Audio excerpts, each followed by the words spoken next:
Governor Justice.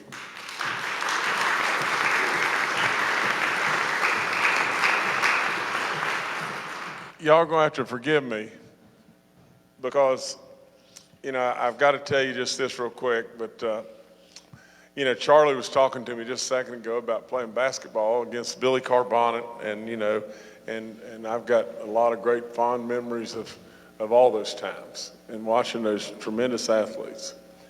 Well, I was an athlete too, and I played a lot, but I was too slow to get out of the way, and I got hit all the time.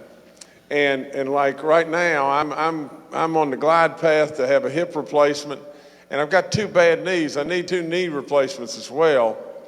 But in all of that, one time I had brown hair and I was skinny. I guess when your knees start hurting, your hips start hurting, or whatever it may be, you slow down just a little bit, and then you find your way to the chocolate cake and things like that. But with all that being said, my knees hurt, but this hip deal is a real deal. Now, it really hurts. So forgive me for sitting here talking with you, but I just want to talk with you just a few minutes and just say just a few things. There's some really important people here. Congressman Miller just left and everything. She had, prior engagement and everything. We've got our senator here. It's amazing, amazing. Senator Capito is unbelievable. She's a great friend, and absolutely what she does every day is phenomenal. She just got back from Poland, and I would ask all of you to always just take a minute or two and just think of how tough on those folks over there in Ukraine right now.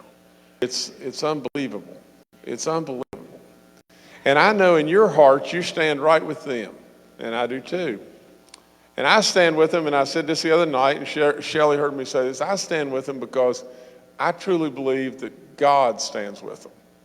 And I believe we should stand with God.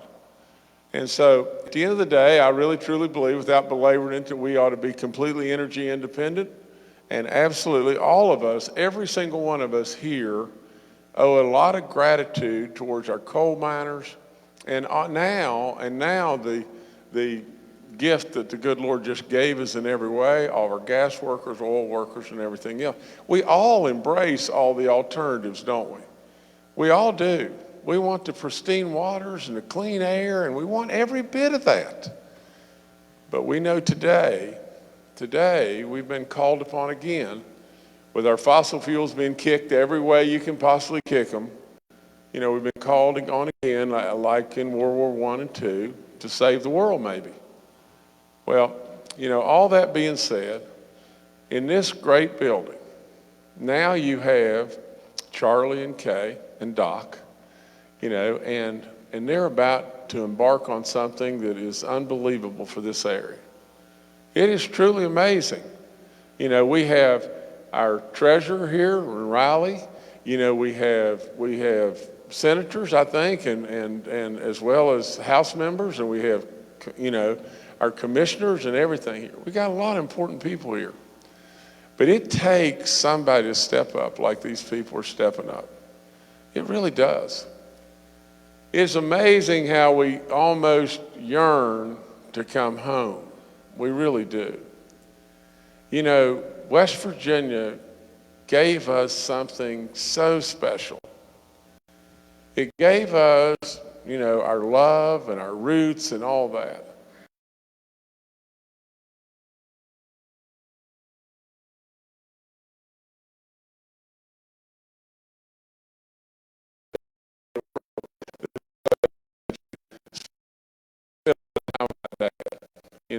Because I really refer to my dad an awful lot. My mom, dad, and everything. But my dad was my best man in my wedding and was always there, always. Now, I just tell you just this, and I want everybody to know that these people could be doing they could be doing lots of stuff, lots of different places. They've chosen us again, have they not? They've chosen us because they want to do more good stuff in West Virginia. Now, we got it going on here. I mean, there's no question that, Secretary Ruby, and I don't know where she went right now, but And all, hey, and she just leaned over back there, and all the people that I've already referred to. I mean, you just think, we have the latest national park. We have numbers like you can't imagine. Everything is really cooking in West Virginia. But it still takes people like you. It still takes people to really step up and say, we want to help. And absolutely, it will not go unnoticed. You can be assured in every way that the people of this great community and our great state will never forget. We'll never forget what you're doing, because it's just that meaningful. And that's what makes our souls so good. All I can say is it's been a real ride. I've been a believer just like they're believers. My belief was just simply this. And this goes back to them talking about the ball team. I really believe that West Virginia has the four most beautiful seasons. They're not too severe at all, of maybe any state. I believe that we abound in natural resources like nobody's business, and we should be proud of that. We should diversify like crazy and do all the things we're doing, but we should still be proud of who we are. And I really believe and know we're within a rock's throw of 2/3 of the population of the country.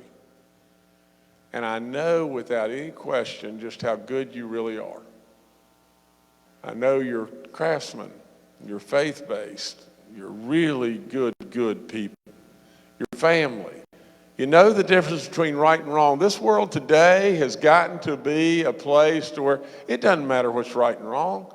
All that matters is what you can get by with. That's not you. So with all those four things that I've said, the seasons, the natural resources, the proximity to 2/3 of the population, and how good you really are, how could you lose? How could you pitch 50th every single solitary year, over and over and over, dead last? And in a contest nonstop to see who would be more dead last, Mississippi or us. And I hope nobody's here from Mississippi. But really and truly, that's what I thought on day one. And I wasn't going to turn it loose. And that's what they think too. And so they're absolutely now stepping up and bringing something really special to us. Charlie, the only thing, I know you were a heck of a player, but I know if you had Charlie Morton on your team, y'all must not have been very good. Charlie, I'm giving you a hard time, Charlie. I love you with all my soul. Well, nevertheless, I could go on and on and on. You don't need to hear that. The only other thing, I've got to read you this real quick, if I've got my phone. Yeah, I do. Last night, this will just take me a second, just bear with me a second, okay? Last night at, who knows what time, at 8:40 on Sunday night, so y'all don't think that I'm completely crazy, I've gotten request after request after request. Are you bringing baby dog? Will you please have baby dog? And I'm thinking, for God's sakes, a living. I mean, somebody ought to be happy to see me sometime. But anyway, I've got baby dog. She'll come out. She's going to sit here. And if anybody wants to come over and say hi to baby dog when we're done, y'all are welcome to do that. But you got to get her.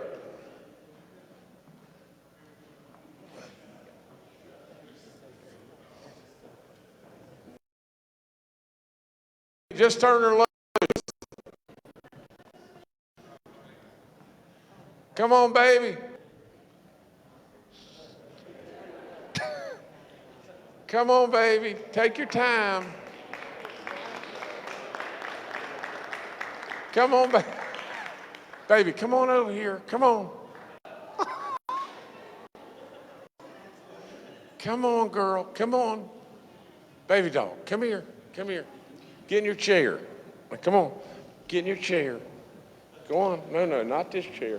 This chair. Come on. Get up there. Throw your paw up. Come on. You can do it. You can do it. Okay, now I'm done talking. I'm back to you. Sit down there, girl. Welcome, baby dog. I don't know how to follow that one. All right. Thank you, Governor, and thank you, baby dog, for being with us today. Privilege of Senator Shelley Moore Capito. So some of you may not realize what goes into getting a new park, and admittedly, I didn't either until about 2 years ago. And I can tell you that it was not a road to get here. It took a lot of hard work, a lot of dedication, and a lot of commitment. So the New River Gorge National Park and Preserve is the 63rd national park. The first one, Yellowstone, was created in 1872. So that tells you this doesn't happen very often, and it's a big, big deal.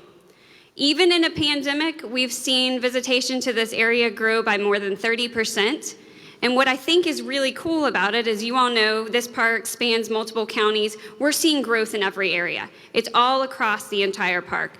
So, Senator, I want to thank you for your efforts to get us where we are today. Again, I know it was a long road, but we really appreciate you staying after it. So thank you.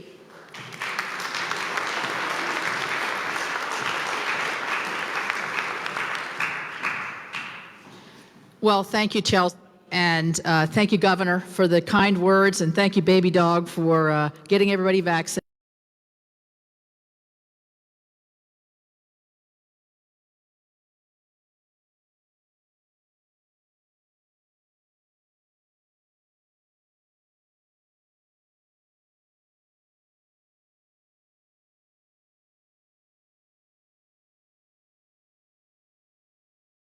Wizard of Oz, and that is, there's no place like home.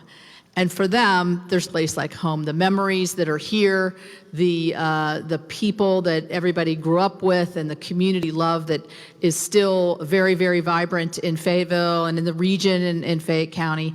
So when Chelsea and a lot of the other leaders with the governor came to us in Washington, and I see many of the folks in the back there, they said, you know, really, a national park designation would change the face of this region.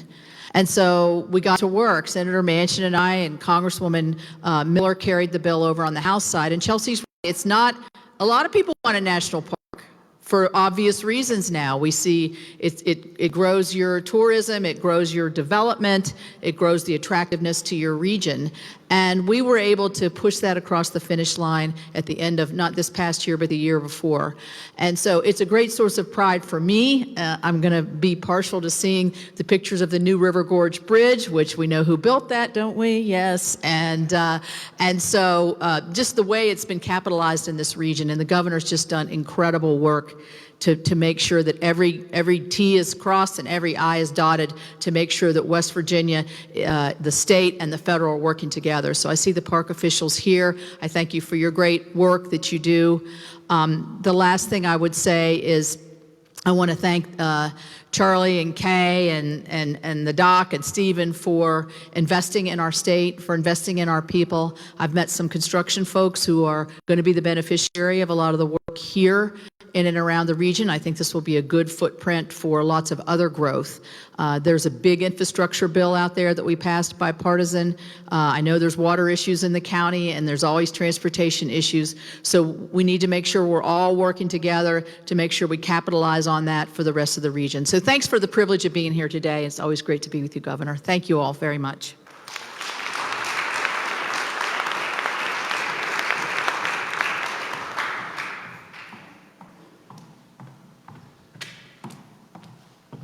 Right.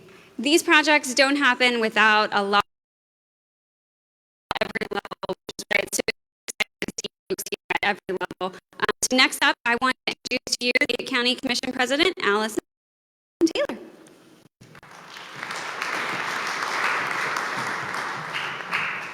Good morning, everybody. I want to thank Mr. Wendell for this project. I don't know how many of you know that we lost one of our historic buildings in Montgomery this past couple of weeks due to fire. The old high school, middle school was already toppled. So I love seeing projects like this happen in our county so we can preserve these beautiful buildings.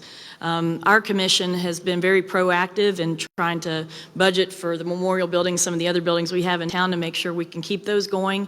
Other things we're doing, I'm very excited to tell you that our federal and state representatives have been great about working with the county commission, letting us know about funding opportunities so we can bring infrastructure to this county, the water, the sewer.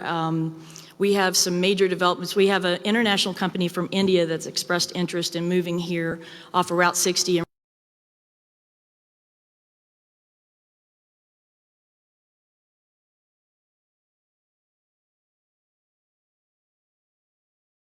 We can to bring them here. You know, just tell us what incentives you need, and we'll try to accommodate you. We have a big development. I saw one of our developers, Ashton. She's developing across the river in the same area.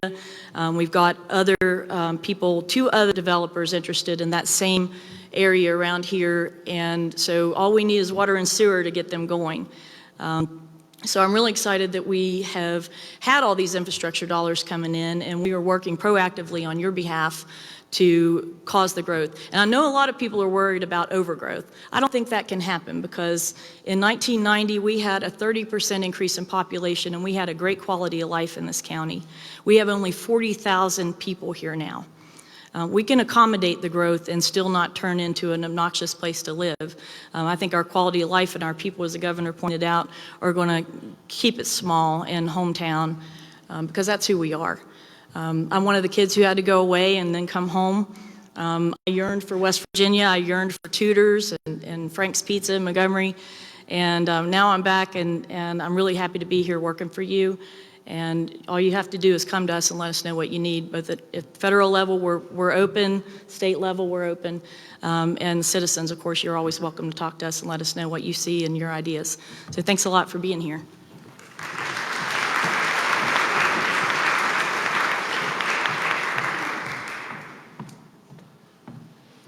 Thank you.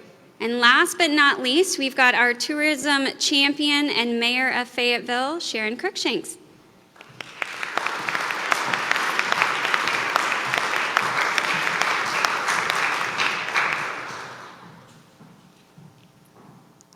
Thank you, and thank you, Governor, for coming. I'm up for knee replacement this Thursday, so I totally understand how you feel. I just want to take a moment to thank everyone for coming. How many alumni are in this room right now, FHS alumni?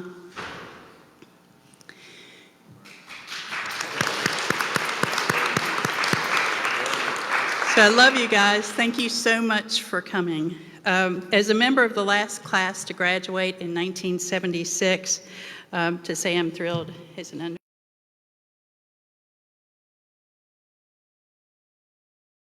Board of Education. It's been a focus of several town councils to find the perfect partnership in the creation of these historic schools. The partnership that would serve our communities, and that was always a key focus. What will serve our community and help it to grow? They say that anything worth having is worth waiting for, and to say that we waited for the perfect partnership with Charlie, Kay, Preston, and Stephen is an understatement. Thank you very much. Thank you all for coming. Thank you to our elected officials and our tourism partners throughout. We appreciate you greatly. Thank you.